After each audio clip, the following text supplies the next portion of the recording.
रूपक तलवार कटारी और जम धर जोर बधावे हैं, हर पैड़ी हर हेत नहीं जाना। हर की पैड़ी कहो भगवान का प्रेम नहीं समझा, भगवान की आत्माओं को काट रहे हो। हर पैड़ी हर हेत नहीं जाना, और वहां जा तेग चलावे हैं, तेग माने तलवार, और काटे कहते गर्दन काट रहे हैं, सिर काट रहे हैं। नहीं दिल करुणा, इनके दिल में दया नहीं, और ये जग में साध कवावे हैं। इनको साधु कहते हो, संत कहते हो। और जो जन इनके दर्शन को जावे, जो व्यक्ति इनके मत्था टेकन जावे, या इनको दान करने जाता है, या इनका शस्तव प्राप्त करता है, उनको भी नरक पठावे, उनको भी नरक भेज देते ये त्रिगुण उपासक। अब आइए श्रीमद् भगवद गीता अध्याय नंबर 7 के मंत्र नंबर 12 से लेकर 15 में। इसमें गीता ज्ञानदाता ये ब्रह्म है, सरपुरुष है, ये कहता है कि ये जिनका ज्ञान त्रिगुण में ही माया, रजगुण ब्रह्मा, सतगुण विष्णु, तमगुण शिव जी। ये क्या कहता है गीता ज्ञानदाता 7वें अध्याय के 12वें श्लोक में कि जो कुछ भी रजोगुण से हो रहा है, यानी रजोगुण से क्या होता है उत्पत्ति, और सतोगुण से सतीथि पालन, जो यहां हम एक दूसरे में मोह ममता से जकड़े बैठे हैं, और तमोगुण से संहार।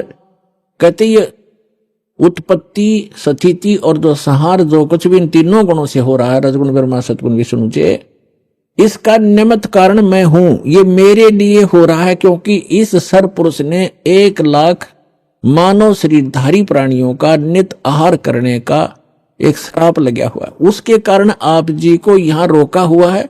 जैसे कसाई बकरे पालता है, उनको सब सुविधाएं भी देता है, तो भोले प्राणी वो बकरे समझते हैं हमारा मालिक बड़ा दयालु है, हमारे लिए कितनी सुविधाएं रखता है, चरागाह बना रखा है, तालाब बना रखा है, और साथ में ये शेड डाल रखा है। तो इन सुविधाओं को देखते हैं तो वो लगता है दयालु, और जब उसको आवश्यकता पड़ती है वो नहीं देखता किसका बेटा कट रहा है, किसकी बेटी, हाँक लेता, मोटे मोटे निकाल कर काट देता, अपना उल्लू सीधा करता है। उस समय वो रोते हैं, भागते फिरते हैं, कर्राट मच जाता है, उनमें हाहाकार मच जाती है। तो उसमें भूल जाते हैं वो दयालु कहाँ गया, तुम्हारे बच्चों को निकाल ले गया, माँ को, किसी की बाप को, किसी के बेटे को। यही सतीथि परमात्मा कबीर जी ने बताई है कि तुम काल के लोक में रह रहे हो। इस कसाई ने 1 लाख मानव शरीरधारी प्राणी जीव डेली खाने हैं, और जिस कारण से आपको सब सुविधाएं जो प्राप्त है, इनको देखकर आप सोचते हो कि बड़ा दयालु भगवान है, सारी सुविधाएं दे रखी है। और उस समय कहाँ गई वो दयालुता, जब तुम्हारे परिवार का परिवार नाश हो जाता है, कोई प्यारे से प्यारा बेटा मर जाता है, कोई बेटी मर जाती है, माँ बाप मर जाते हैं। उस समय हमें वह बुद्धि हमारे अंदर नहीं थी, क्योंकि परमात्मा ने स्वयं आकर के वो ज्ञान दिया। तो अब हमारी बुद्धि का विकास हुआ, और ये विश्वास हुआ कि सचमुच ये लोग ठीक नहीं है। अब गीता अध्याय नंबर 7 के श्लोक 12 से लेकर 15 का सारांश है कि त्रिगुण में माया के द्वारा रजगुण ब्रह्मा सतगुण विष्णु तमगुण शिव जी से प्राप्त ये अक्षणिक सुविधाएं, अस्थायी सुविधाओं को प्राप्त करके, और जो और ज्ञान सुनने को तैयार नहीं है, राक्षस स्वभाव को धारण किए हुए, इनका ज्ञान हरा जा चुका, जो इनसे ऊपर कोई बात सुनने को तैयार नहीं है, ब्रह्मा विष्णु महेश जी से ऊपर राक्षस स्वभाव को धारण किए हुए मनुष्यों में नीच दूषित कर्म करने वाले मूर्ख, ये मुझे भी नहीं बचते। गीता ज्ञानदाता कहता मेरी भक्ति भी ना करते, इनसे अच्छा तो कुछ लाभ मैं ही दे दूं। अब ये गीता ज्ञानदाता जो श्री कृष्ण नहीं है, श्री कृष्ण में बोल रहा, ये सरपुरुष है, ये ब्रह्म है। ये कहता है कि मेरी भक्ति 4 प्रकार के व्यक्ति करते हैं। एक अर्थार्थी, आर्थ, जिज्ञासु और ज्ञानी।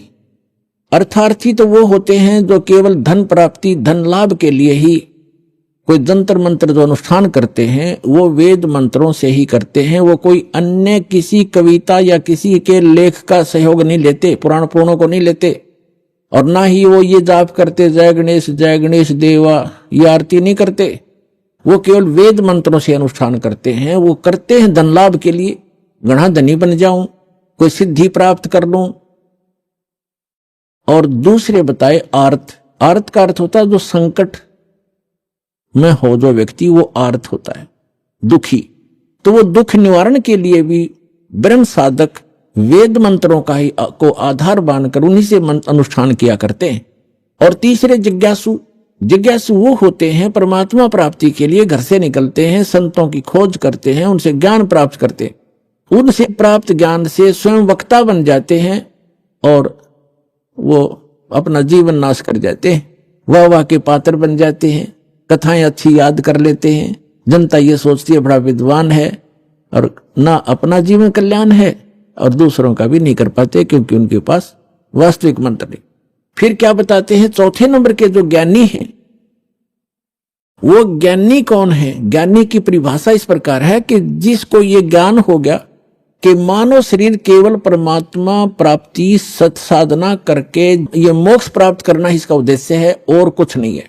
बाकी जो संतानों उत्पत्ति है या कोई परवरिश के लिए कार्य है, ये तो हमारी यहाँ मजबूरी है, ये तो होना है और करना भी है। लेकिन ये जरूरी है कि यदि मनुष्य जीवन प्राप्त करके मोक्ष नहीं हुआ तो यूजलेस है मानव शरीर।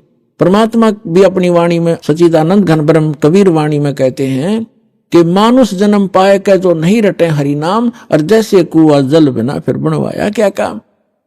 तो जिनको ये पता चल गया,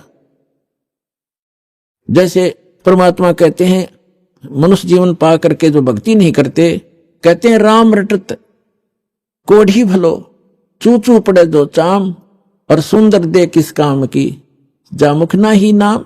और यहां तक कहा कि जीव व्याते वाह बली जो रटे हरि नाम, और नहीं तो काट के फेंक दियो यो मुख में भलो नीचा। फिर कहते हैं राम रटत दारिद्र भला, दारिद्र माने रंक, गरीब, निर्धन। राम रटत दारिद्र भला, टूटी घर की छान, और सुंदर मैल किस काम के, जा भक्ति नहीं भगवान। तो परमात्मा ने इतना महत्व दिया। इसी प्रकार सब सदग्रंथों में ये प्रमाण है कि मनुष्य जीवन परमात्मा प्राप्ति मोक्ष कराने के लिए, शुभ कर्म करने के लिए ही प्राप्त होता है। तो ज्ञानी आत्मा को ये विश्वास हो जाता है कि ये आन उपासना, देवी देवताओं की पूजा, ब्रह्मा विष्णु महेश तक की पूजा, या श्राद्ध आदि निकालना, या कोई और उपासना जो हम करते हैं, तीर्थ आदि की उपासना, ये मोक्षदायक नहीं है। उनको ये पता है कि पूर्ण परमात्मा की भक्ति से पूर्ण मोक्ष होता है और उसकी भक्ति से ही लाभ होता है। अब वो क्या करते हैं, जैसे गीता ज्ञानदाता कहता है कि ये चौथा जो ज्ञानी है वो मुझे प्रिय है और उसको मैं प्रिय हूं, क्योंकि वो मुझे इसलिए प्रिय है कि वो ब्रह्मा विष्णु महेश की पूजा छोड़कर ब्रह्म साधना पर लग गया है, उनसे कुछ अच्छा लाभ मिलेगा उसको। और फिर क्या बताता है कि ये ज्ञानी आत्मा है तो उदार, लेकिन इनको तत्वदर्शी संत ना मिलने से चौथे अध्याय के जो 32 और 34 में जिसका विवरण दिया है, वो तत्वदर्शी संत ना मिलने के कारण ये आप निष्कर्ष निकाल के और वेदों को पढ़ के इन्होंने ओम मंत्र जो ब्रह्म का है इसको पूर्ण ब्रह्म का, पूर्ण परमात्मा का मान लिया। ओम नाम का जाप वेदों से और हठ योग ब्रह्मा जी से, क्योंकि श्रीमद देवी भागवत यानी देवी पुराण में 30वें स्कंद में ब्रह्मा विष्णु महेश की उत्पत्ति कथा लिखी है। ब्रह्मा जी बताते हैं अपने पुत्र नारद को कि पुत्र, जब मेरी उत्पत्ति हुई मैं कमल के फूल पर बैठा था और मुझे नहीं मालूम मेरा उत्पत्ति करता कौन है। फिर मैं बैठा था तो मैंने देखा जल ही जल दिखाई देता, कोई पृथ्वी नहीं। आकाशवाणी हुई कि तप करो तप करो। मैंने 1000 वर्ष तक तप किया।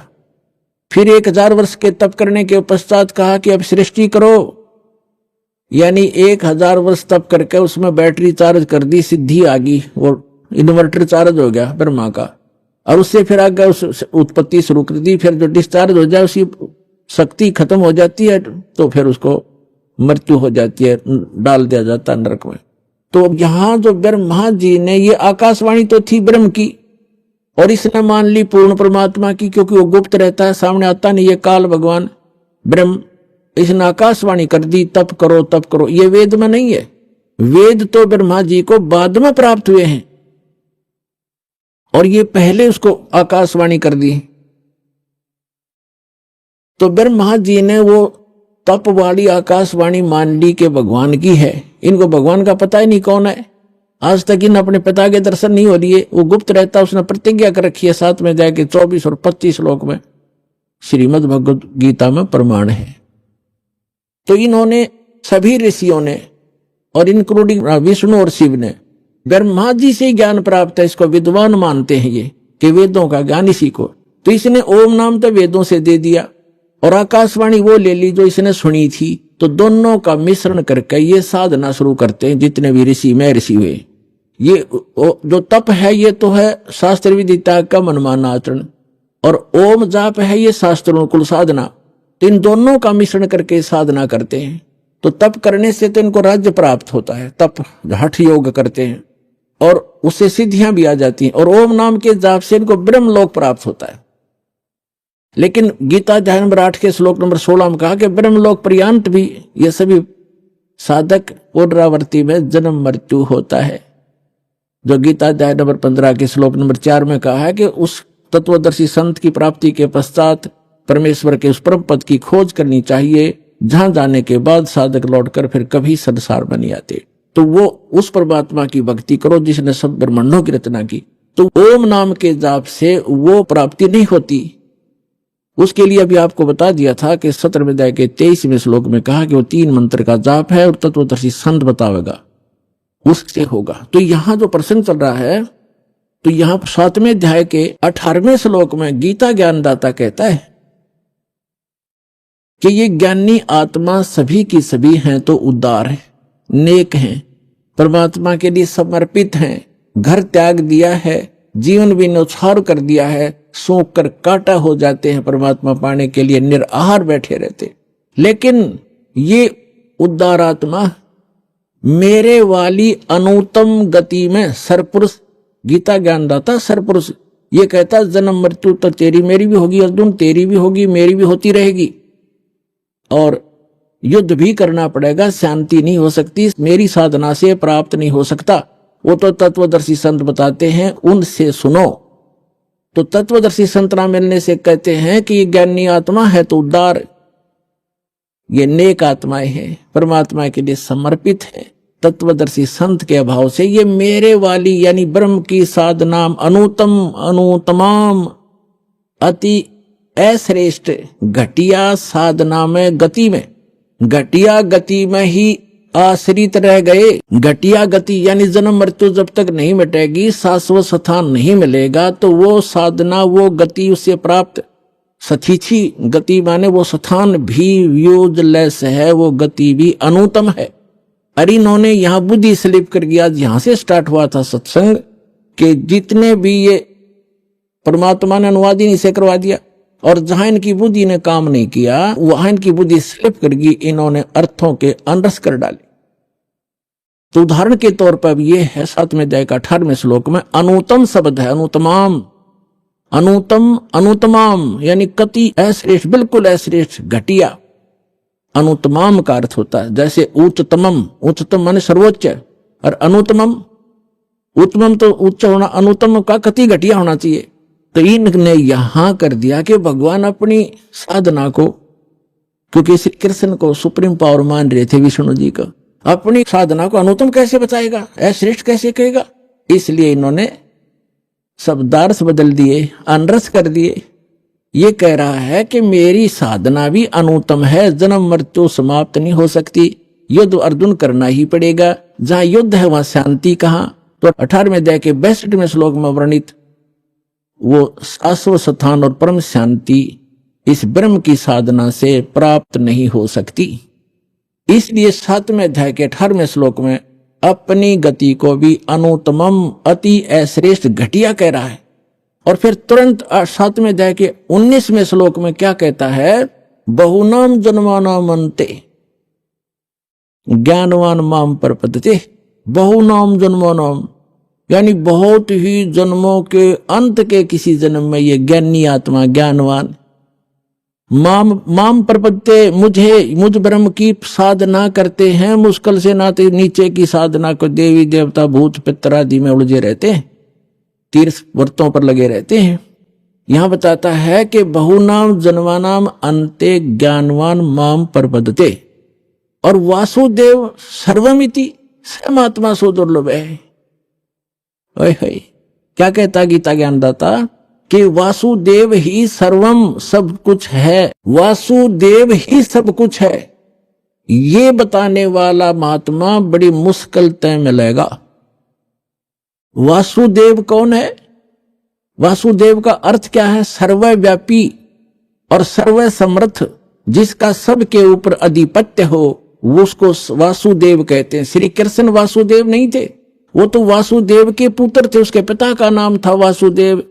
जैसे कोई अपने पुत्र का नाम विष्णु रख ले, क्या वो त्रिलोकीनाथ हो जाएगा? तो वो वासुदेव का पुत्र था। श्री कृष्ण वासुदेव नहीं थे, वो कह ले वे सब कहने लगे उसको वासुदेव, वो वासुदेव नहीं थे। वासुदेव का अर्थ है वेदों में जो सर्वश्रेष्ठा, सर्व उत्पादक और जिसका सबके ऊपर अधिपत्य, कंट्रोल है, सबका शासक, यानी पूरे विश्व में जिसका वास है, जिसके अधिकार में सभी आते हैं, स वासुदेव, वो है वासुदेव। अब अभी आपको प्रारंभ में बताया था, सत्संग के प्रारंभ में, कि जो सरपुरुष है, जो गीता ज्ञान बोल रहा है, यहां पर बता रहा 7वें अध्याय के 18वें और 19वें श्लोक में, वो है सरपुरुष और वो 21 ब्रह्मांड का स्वामी है। गीता अध्याय नंबर 15 के श्लोक नंबर 16 और 17 में 3 पुरुष हैं, सरपुरुष, अक्षर पुरुष, और वो तीसरा जो 8वें अध्याय के 3रे श्लोक में परम अक्षर ब्रह्म बताया है। 15वें अध्याय के गीता जी के 17वें श्लोक में उस परम अक्षर ब्रह्म की तरफ संकेत है कि उत्तम पुरुष है तो अन्य परमात्मा इति उदाहरत, यह लोग तरम आविष्यवर्ती अवैश्वर है। तो यहां तो प्रसंग चल रहा है कि ये जो सरपुरुष है ये 21 ब्रह्मांड का स्वामी है, अक्षर पुरुष 7 संग ब्रह्मांड का स्वामी है, इतना ही प्रभु है, स्वामी है, वासुदेव नहीं है, सबके ऊपर मालिक नहीं है, सब पर इसका वास नहीं है। और तीसरा जो परम अक्षर ब्रह्म है वो है वासुदेव, वो ओवरऑल कंट्रोल, असंग ब्रह्मांड का स्वामी, अनंत कोट ब्रह्मांड का एक रति नहीं भारे, सतगुरु पुरुष कबीर हैं ये कुल के सिरजनहारे। हम सुल्तानी नानक तारे दादू को उपदेश दिया, जात जुलाहा भेद न पाया वो काशी महे कबीर हुआ। तो वो वासुदेव है। अब यहाँ 7वें अध्याय का 19वें श्लोक का जो सारांश है वो क्या कहता गीता ज्ञानदाता कि बहु नाम जन्मानाम अन्ते, बहुत बहुत जन्मों के किसी अंत के जन्म में ज्ञानवान ज्ञानी आत्मा माम प्रपदते, मेरी भक्ति करते हैं, मेरी पूजा करते हैं। और वासुदेव सर्वमिति, सब आत्मा सुदुर्लभ है। यहां भी अनरस कर रखा है इन्होंने अनुवाद के अंदर कि श्री कृष्ण कह रहा है कि मुझे, मैं वासुदेव हूं और मुझे जो जानता है वो बड़ा मुश्किल से मिला। कृष्ण का सब ने पता, बालक बालक ने पता इसका। तो कहने का भाव ये है कि वो ये कह रहा है कि जो ये बतावेगा संत के वासुदेव ही सर्वम, यही पूर्ण परमात्मा है, यही पूर्ण मोक्षदायक है, इसी की साधना से शाश्वत स्थान प्राप्त होगा और ये पाप नाशक है, ये सब ब्रह्मांडों का कुल का मालिक है, ये बताने वाला महात्मा बड़ी मुश्किल से मिलेगा।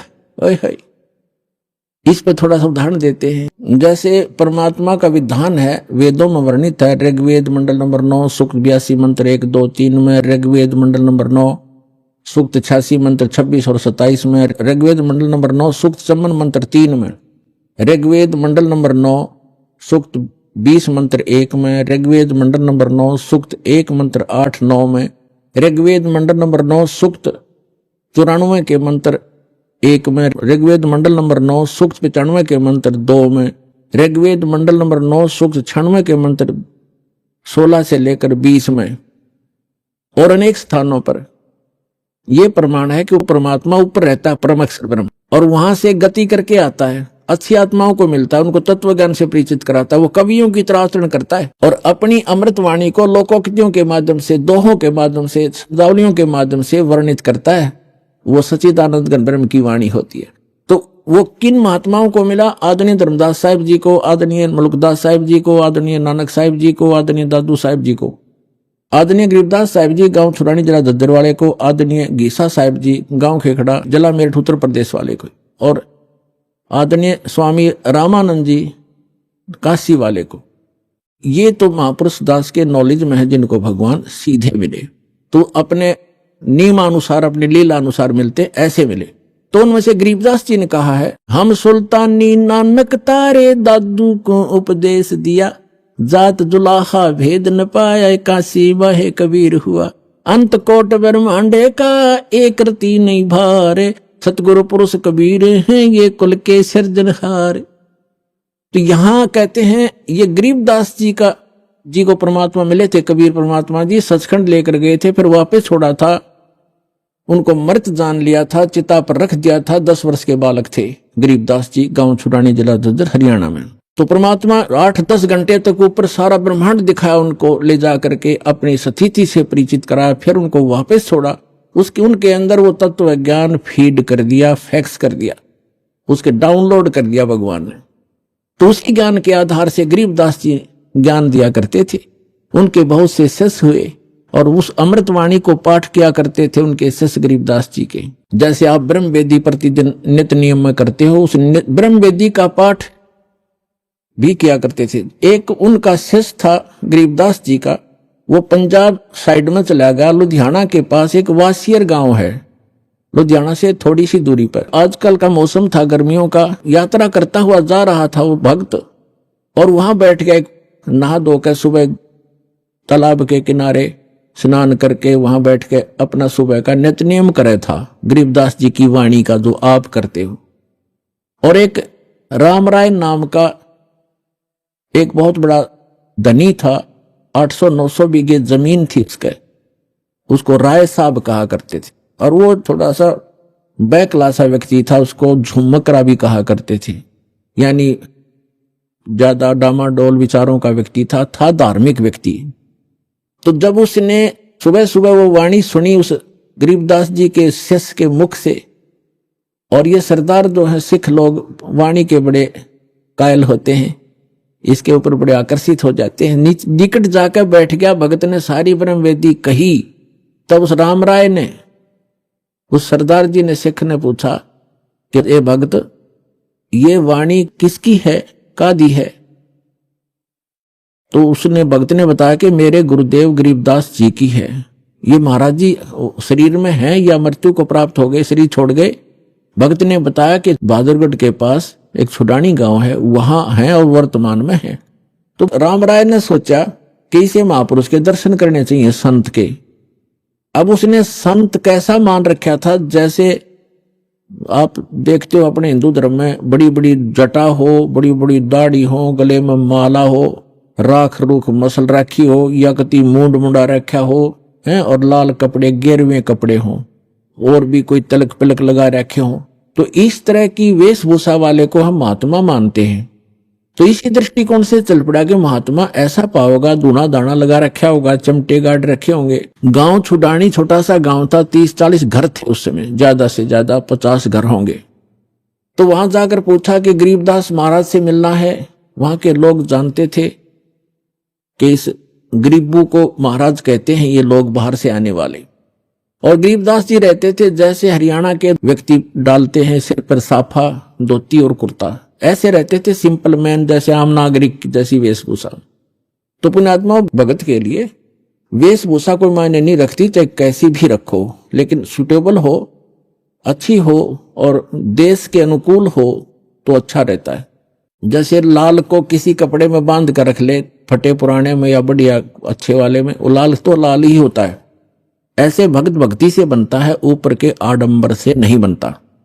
तो कहने का भाव ये है कि उसका दृष्टिकोण ये था। जब उसने पूछा कि गरीबदास महाराज कहाँ हैं, उन्होंने बता दिया कि सामने वो मकान उन्हीं का है।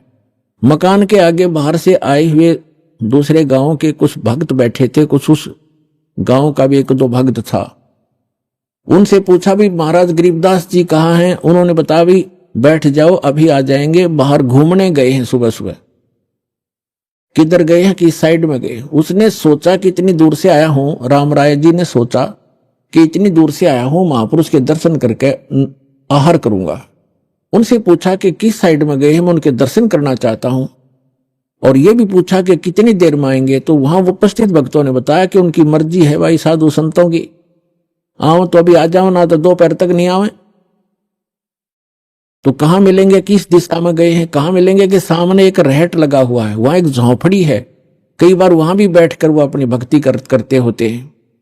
उधर से वो जा रहा था, उसी रास्ते से खेतों में, उधर से गरीबदास जी आ रहे थे, एक सिंपल वेशभूषा हरियाणे की, और सिर पे पशुओं का चारा ले रखा था, थोड़ा सा एक बंडल सा बना के, भुट्टा कहते हैं, जवार का, वो आ रहे थे और कोई व्यक्ति बीच में था नहीं, तो राम राय ने गरीबदास जी से पूछा कि भाई किसान, मैंने महाराज गरीबदास जी से मिलना है और सुना है वो इधर आए हुए हैं, आपने देखा? अब गरीबदास जी तो अंतर्यामी थे, उनको मालूम था कि इस भगत के मन में संत की वेशभूषा कुछ भिन्न ही है, और यदि मैंने कह दिया कि मैं हूं गरीबदास तो ये कतई नहीं मानना और वापस रह जाएगा, और जिस उद्देश्य से ये भक्त आया है उससे वंचित रह जाएगा। इसलिए गरीबदास साहिब जी ने कहा कि आ जाओ भक्त, आ जाओ मेरे साथ आओ, मैं आपको गरीबदास महाराज से मिलाऊंगा। अब वो पीछे पीछे हो लिया। जब वापस आए उसी घर में पहुंचे जहां उनका घर था, भगत बैठे थे। भगत उठे, उन्होंने किसी ने तो महाराज के चरणों में दंडवत प्रणाम किया, किसी ने भाग करके वो सिर पे रखा हुआ पशुओं का जो चारे का बरोटा था बंडल वो ग्रहण किया। अब राम राय ने सोचा कि ये कौन भाई, कोई अच्छा जमींदार होगा, किसान, क्योंकि 1400 एकड़ जमीन थी गरीबदास जी की, इतने बड़े